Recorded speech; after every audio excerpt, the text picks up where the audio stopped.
Hi everybody. Today I'm going to be going over Chapter 4, Question 10 from the Bingo Problems.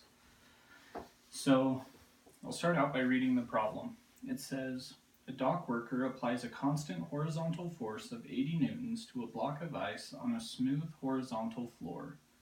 The frictional force is negligible. The block starts from rest and moves 11 meters in 5 seconds. Well, that's all the background info. Then part A says, what is the mass of the block of ice? And then B says, if the worker stops pushing at the end of 5 seconds, how far does the block move in the next 5 seconds? So let's start with part A, and I've already written up two equations that we'll use to figure out the mass of the block. So pull out one of our equations from the chapter, and this doesn't have mass in it. And so what we need to do is we need to break the acceleration into this, which is the force over the mass. So I'll rewrite this. So it'll be displacement equals initial velocity times time plus 1/2 force over mass times squared.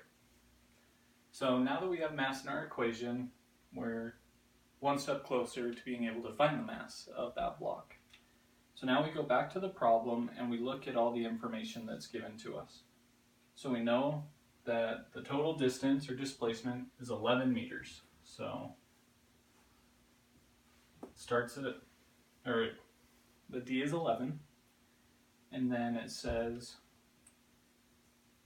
that the block starts from rest. So we know the initial velocity is 0, and then since it's 0, we just don't even need to write this part because anything multiplied by 0 is just 0. So we'll just skip that. So now it'll be 1/2 force over mass times time squared. I know I didn't fill those in quite yet. I'll just do it in a few steps just to keep it all easy in my mind. So now let's break up the force, which the force applied was 80 newtons.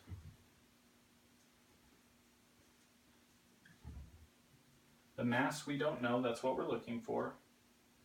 And the time is 5 seconds.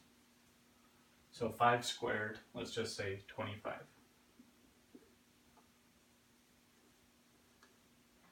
So now what we do is we solve this, and we end up with the mass equaling 90.9 kilograms.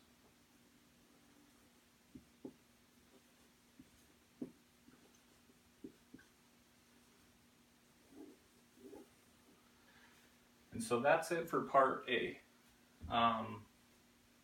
Hopefully I didn't skip over this too much. It's just simple algebra, you know, moving things around and solving for m. Simple algebra at that point. So now we know the mass of this block. And part B, let me read that again. It says, if the worker stops pushing at the end of 5 seconds, how far does the block move in the next 5 seconds? So it's talking about this force ending. And since there's no longer a force being applied, how is that going to affect how far this thing moves in the next 5 seconds? So to do that, we'll have to use this equation, which is the final velocity equals the initial velocity plus the acceleration times time. Just one of our regular equations that we use all the time. And if we remember, the acceleration can be broken up into the force over the mass. So we'll do that again.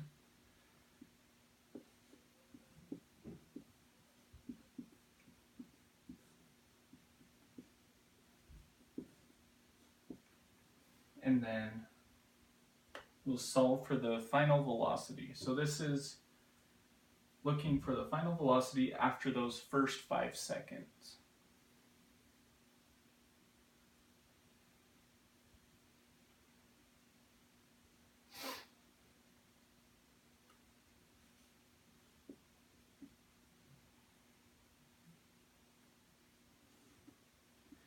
So let's remember the initial velocity was 0, the force was 80 newtons.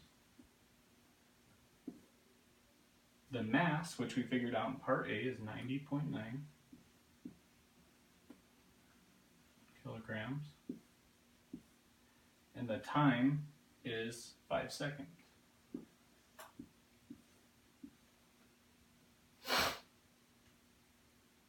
So now we throw this into our calculator and we end up with the final velocity equaling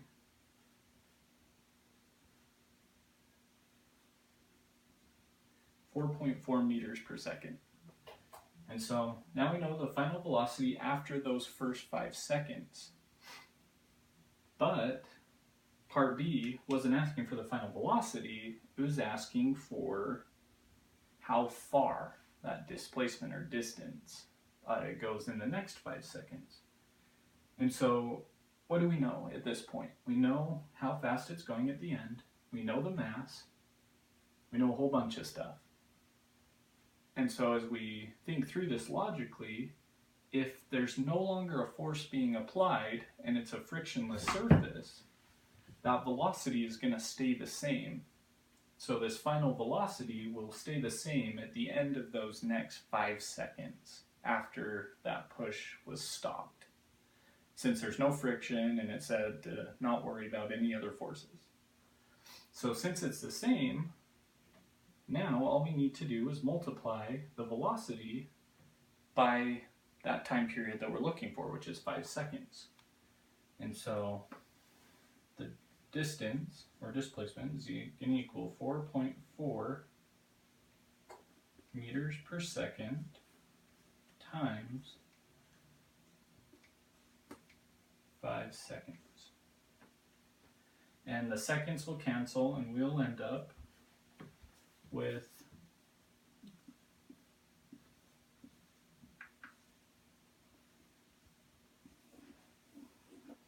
22.0 meters.